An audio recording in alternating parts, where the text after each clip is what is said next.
अब जैसे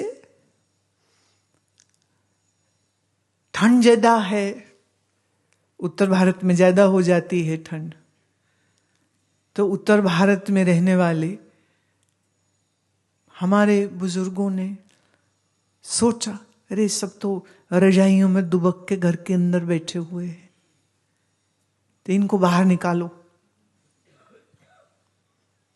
अब रजाई छोड़ के आप क्यों निकलेंगे बाहर? तो फिर रजाई का जो सुख है, उस सुख से ज्यादा कोई बड़ा सुख बाहर दिखाना पड़ेगा, तभी बाहर आएगा ना वो। तो फिर मकर संक्रांति से एक दिन पहले, अच्छा बहुत लोग ना अंग्रेजी तिथि से चल रहे हैं, जिन्हें समझ नहीं है ना, उन्होंने सीधा हिसाब बनाया, 13 जनवरी लोहड़ी, 14 जनवरी माघी। लो, किसने कहा? मकर संक्रांति जिस दिन होगी उस दिन माघी।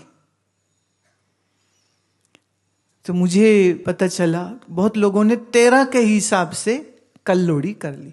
पागल हो क्या? दिन तिथि तो पहले देख लो। अच्छा, आप सबको तो जो कैलेंडर मिलता है आश्रम की तरफ से, उसमें पूर्णमासी और का वो रहता है, कम से कम वही चेक कर लेना चाहिए। अच्छा, वही नहीं चेक किया तो आश्रम से जो इंफॉर्मेशन आ रही उसी के साथ मैच कर लो। तो मकर संक्रांति से एक रात जो पहली होती है वो लोहड़ी होती है। तो हमारे गणित और पंचांग के गणित के अनुसार वो आज बनती है। तो आग जलाओ। अब ठंड, और ठंड में मिले आग, और क्या चाहिए, है ना? और क्या चाहिए? अब खाली अब लोग जो है ना वो कह रहे नहीं, वो तो रजाई में भी मिल रही थी। बोले वो तो ठीक है, पर रजाई में बैठ के डांस तो नहीं हो सकता है, वो तो नहीं हो सकता है। इसलिए फिर वो ढोल ताशे का इंतजाम रहता है कि ढोल की थाप पड़े, और रात की उस कोहरे भरी ठंड को तुम नाच नाच के भगा देते हो। तुम्हें मेरी बात पे यकीन नहीं तो रात को देख लेना। हमारे यहां तो इतने पसीने छूट जाते हैं नाचने वालों के कि वो अपनी जैकेट्स और शॉलें उतार उतार किनारे में रख रहे होते हैं, क्योंकि इतनी गर्मी और पसीने आ रहे होते हैं उनको। सर्दी से ही डर जाए जो, हाय ठंड लग जाएगी। पागल हो क्या? तुम ठंड को लग जाओ, तुम लगो ना ठंड को। रशिया में, यूरोप में जब बर्फ गिर जाती है तो वो बर्फ को तोड़ के, जैसे कोई नदी है, कोई नाला है, तो उसको, उसका ऊपर का सरफेस तोड़ के वो उस बर्फीले पानी में डुबकी लगाते हैं, नहाते हैं उसमें। क्यों? उनका यह मानना है, और विज्ञान से ये बात सिद्ध हुई है कि इससे आपके शरीर में ब्राउन फैट जो है वो एक्टिवेट हो जाता है, which is a good fat, और ये आपकी जो होमोस्टेसिस है उसको ठीक रखता है, इम्यूनिटी को स्ट्रांग कर देता है। इसलिए ठंड से डर के बोले अंदर ना बैठो। तुम बोले ने लो ढोल भी है, तुम बोले खाली अब नाच नाच के तो फिर क्या? तो बोले फिर खा भी लो, तो पूजा करो और फिर मूंगफली भी खाओ और गुड़ की बनी रेवड़ी भी खाओ। गुड़ खाओगे शरीर अंदर से गर्म, नाचोगे शरीर बाहर से गर्म, और दिमाग जो है वो उस पूरे वातावरण को देख के एक मस्ती में आ जाता है। कोल्ड वेदर, ठंड जो होती है, इसमें यह पाया गया है, अगेन साइंटिफिक का ये डेटा है कि जब बाहर कोल्ड डैम्प ग्रे होता है, माने ठंडा और धूप ही नहीं आ रही, तो इसमें लोगों का डिप्रेशन बढ़ जाता है। अब हमारे भारत के देखो समझदार लोग, उन्होंने ऐसा त्योहार रखा। सबसे ज्यादा ठंड का समय ये चल रहा है और इसी में ये त्योहार जो है वो मनाया जाता है। तो ये त्योहार हमारे यहाँ अभी दिन में आप लोग आए हो, आपके साथ भी है, तो जो लोग रुकते हैं या जैसे भी, तो हमारा तो रात्रि का भी रहता ही है। कई बार हम कहेंगे चल रहने दो, छोड़ो क्या करना है, फिर शाम आते आते ना फिर ये तैयारी हो गई है, मैं चलो फिर तैयारी हो गई है, चलो फिर मैं, चलो ठीक है आ जाते हैं फिर। तो अब तो मैंने बोलना ही छोड़ दिया है कि रहने दो, क्या करना है, चलो करते हैं, करना है तो ढंग से ही करते हैं। हम अपने लिए ही न जिए, हमारे आसपास जो मनुष्य हैं, वसुदेव कुटुंबकम, वो भी हमारा ही परिवार है, वो भी हमारे ही हैं। तो ये जो सुंदर भावना है, ये आपकी जिंदगी को एक उत्सव बना देती है। उत्सव किसी दिन तिथि त्योहार का मतलब नहीं है, उत्सव मतलब आपकी सोच वैसी होती है, तो उस सोच का परिणाम उत्सव। और उत्सव जितना मनाएगा, जिंदगी में सड़े रहने के, दुखी रहने के कारण थोड़े से कम हो जाएंगे। जैसे वो एक महिला दूसरी को मिली, बोली क्या हाल है, कहती वो मैं क्या बताऊं बहन, वो कहती 1 मिनट रुक, तेरी कहानी बाद में सुनते, चल अंदर संकीर्तन चल रहा, आके अभी ना पहले भजन गाओ तू मेरे साथ, क्योंकि पता है तेरा तो रोना वही का वही रहना, वही ड्रामा है ना, कुछ खास बात तो होती नहीं है। तो वही ये हो गया, वो चला गया, उसने ये कह दिया, उसने वो कह दिया, चल पहले पहले कीर्तन कर। अब जब कीर्तन कर रहे थे तो गाते गाते नाचते नाचते भूल ही गया कि तकलीफ क्या थी।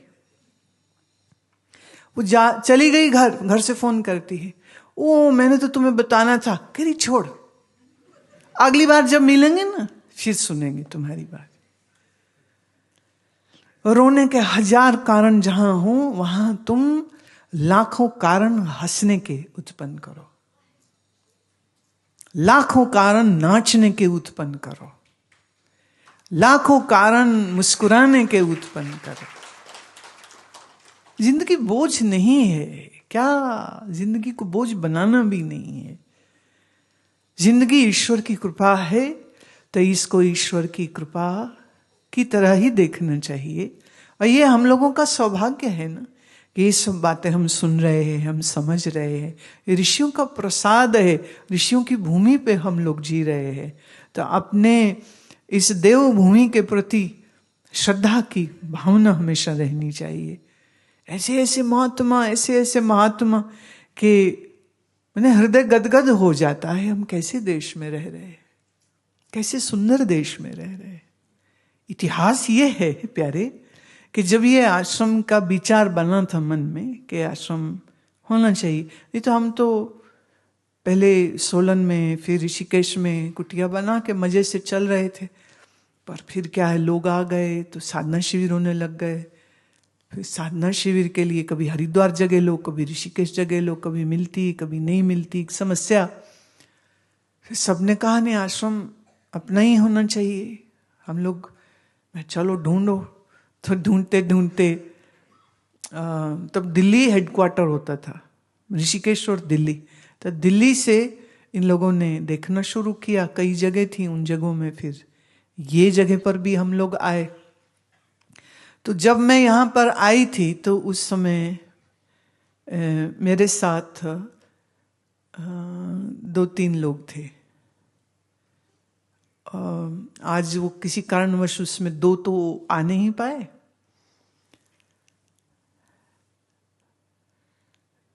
तो तय ये हुआ कि मेरे लिए ना कोई लंबा चौड़ा कोई विचार मेरे मन में था नहीं, ऐसा कि 100-200 लोग बैठ सके जहां, तो इतनी सी जगह हो जाए बहुत होती। पर जब यहाँ आए तो वो सज्जन कहते, हमारी तो 5.25 एकड़ जगह, हम तो उतनी ही देंगे, बीच में से काट के नहीं देंगे। ये क्या बात हुई? और फिर वो जितने पैसे उसने कहे, मैं बाप रे बाप, मैं तो नहीं ले सकती, मैं जितने मेरे पास पैसे हैं उतने में तो 1 एकड़ ही आएगा बस। तो मेरे साथ अशोक जी थे, योगीराज थे, सुरेंद्र था। कहते कि कोई नहीं, आप हाँ करो, पसंद है तो बाकी हम लोग देखते हैं। तो 1-1 एकड़ इन चारों ने, 5वें हम। तो सुभाष जी बाद में जुड़े, अजय बाद में जुड़े, जगह ले ली। अब जगह तो ले ली, अब करें क्या, पैसे तो है नहीं। हाँ, और आप सोचिए कि उस समय पर उनने बोला कि पूछा कि इसकी 4 दीवारी कहते कर लेनी चाहिए। ठीक है, कर लेते हैं। कितने पैसे? मुझे याद है उस समय उन्होंने कहा था 16.5 लाख रुपया लगेगा। मैं, तेरा दिमाग खराब।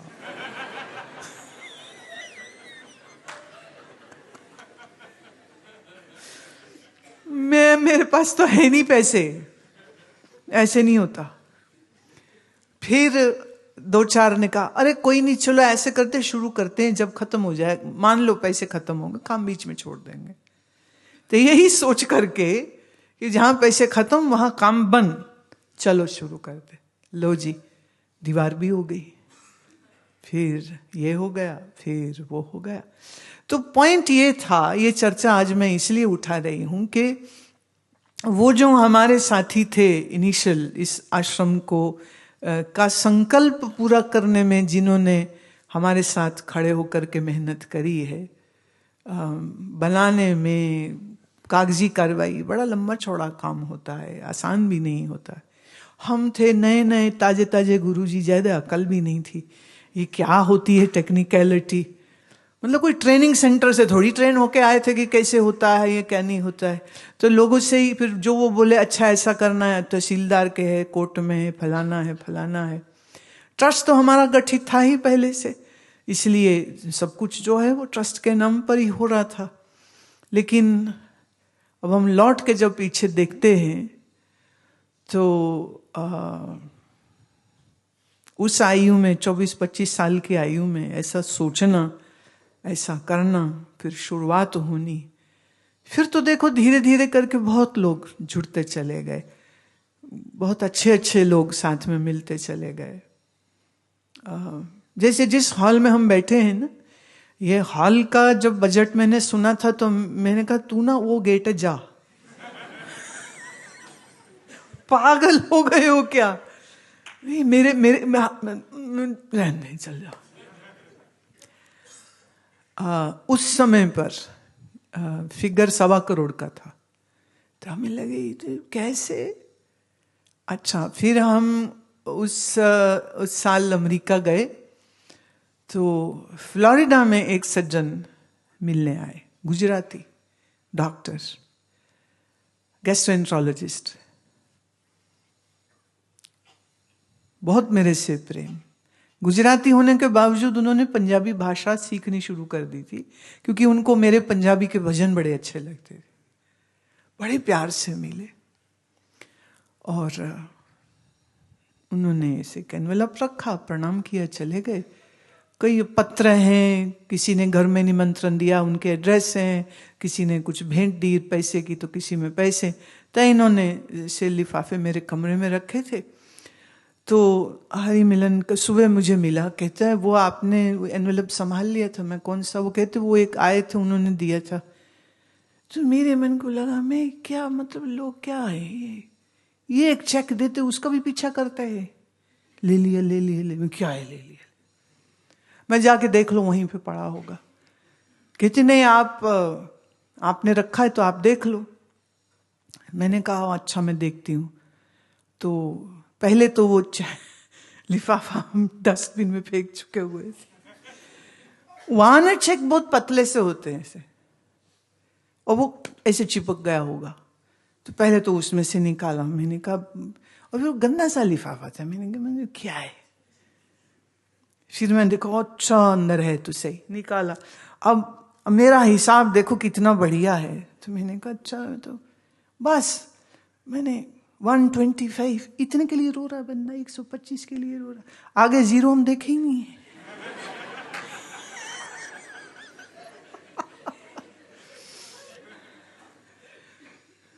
तो बोले वो चेक, मैं हाँ ये लो पकड़ो, चेक ले लो। तो उनने देखा, कहते आपने देखा? वहां देख तो लिए। कहते नहीं दोबारा देखो। मैंने देखने लायक कुछ नहीं है। कहते जितने हमको चाहिए थे ना हॉल के लिए, बोले एग्जैक्टली उतने।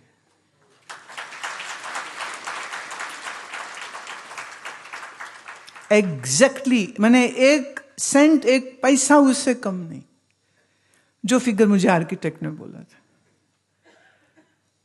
अभी बताओ, ये घटना मैं इसलिए सुना रही हूं कि अगर कल कोई मुझे ये कहे कि आपने आश्रम बनाया, तो मैं कहूंगी नहीं, हमने आश्रम बनते हुए देखा,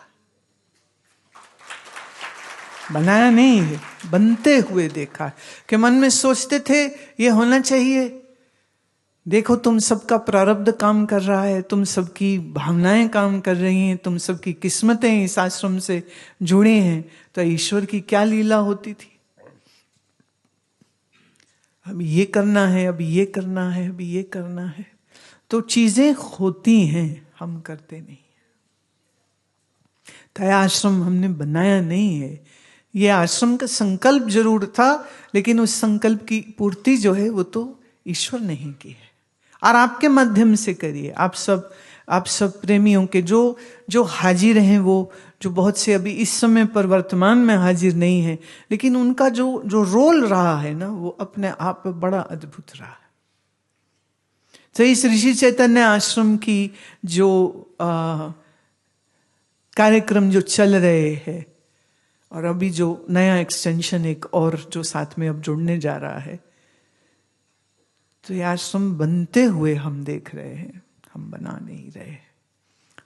बहुत खुशी होती है इस बात पर, जैसे हमारा जो शक्ति मिशन वाला जो कार्यक्रम है, वो भी साइमल्टेनियस साथ के साथ चल रहा है। आप अब ख्याल करो, 96-95 में कोई बात भी नहीं करता था इस विषय पर, जब हमने कन्या भ्रूण हत्या के विषय में बोलना शुरू किया, और कन्याओं की शिक्षा का जिम्मा जो है मैंने लेना शुरू किया। ये अमृतसर से बात शुरू हुई थी, और करते करते आज 5 सेंटर्स, पॉलिटेक्निक सेंटर्स जो है, वोकेशनल ट्रेनिंग सेंटर्स, वो चल रहे हैं। कानपुर में, कांदीवली में, हरियाणा में, श्रीगंगानगर में सफलतापूर्वक चल रहे हैं। और हर साल 500-600 लड़कियां, अगर सब सेंटर्स में मिला लूं तो लगभग 1000 से ऊपर लड़कियां जो है कहीं ट्रेनिंग पा रही हैं, कहीं शिक्षित हो रही हैं, कहीं सर्टिफाइड प्रोग्राम से निकल रही हैं। तो ये आश्रम की एक्सटेंशंस हैं जो हम साथ में, मैं फिर कहूंगी, हमने किया नहीं, ये जुड़ गया साथ में। कभी सोचा नहीं था ऐसा होगा, लेकिन वो जुड़ गया। और आज की तारीख में वो जो 96-97 में मेरे साथ बेटियां जुड़ी थी, आज सोचिए वो कहाँ कहाँ पर है और क्या क्या कर रही है। 25-26 साल जिनके, कईयों ने मास्टर्स किए, कहीं का नर्सिंग का हो गया, कईयों का कुछ और हो गया, कोई टीचिंग लाइन में चला गया, कोई आगे ट्यूशन्स दे रही हैं, कोई आगे ऐप डेवलपर्स हो गए हैं। तो ये सारा कार्यक्रम जो ऋषि चैतन्य आश्रम के क्षेत्र में हो रहा है, तो आनंद का ही उत्सव है ना। सो उस आनंद उत्सव के आप सब भी भागीदार हो, इसलिए आप सबको बहुत बहुत बधाई।